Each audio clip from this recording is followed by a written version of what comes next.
बिस्मिल्लाहिर्रहमानिर्रहीम। अस्सलाम वालेकुम। A1 टीवी के साथ मैं हूं अदील मुमताज़।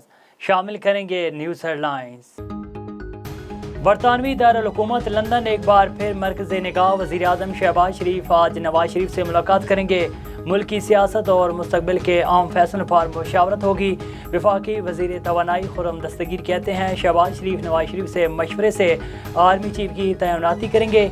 कोई जितनी मर्जी मुलाकातें कर ले, तकर्री वज़ीर आज़म ने ही करनी है। शहबाज शरीफ कल मलका अज़्ज़वेदोम की आखिरी रस्मात में शरीक होंगे। सरबरा अवामी मुस्लिम लीग शेख रशीद ने कहा मुफाहमत होगी या मुज़ामत फैसला होने वाला है।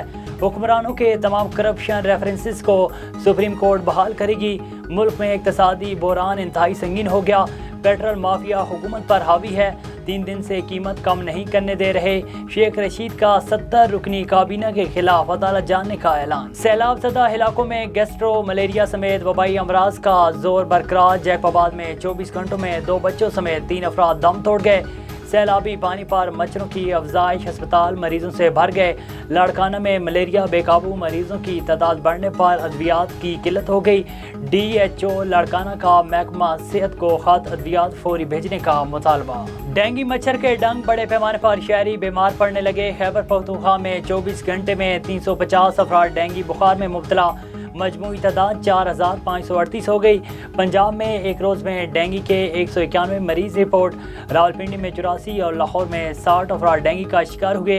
इस्लामाबाद में एक रोज़ में 96 अफराद में डेंगू वायरस की तशखीस। अक़वाम मुत्तहिदा ने पाकिस्तान के सैलाब ज़दगान की इमदाद के लिए नई अपील कर दी। यूनिसेफ का कहना है तकरीबन 34 लाख सैलाब ज़दा बच्चे फौरी इमदाद के मुंतज़िर हैं। सैलाब से मुतासरा माएँ भी ग़िज़ाई किल्लत का शिकार हैं। बच्चों को भूख के साथ बीमारियों ने घेर लिया है।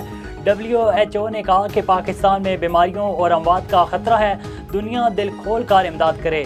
दूसरी जानिब अमरीका खारजा ताल्लुकात कमेटी के चेयरमैन ने सैलाब मुतासरीन के लिए इमदाद सिर्फ एक कतरा करार दी।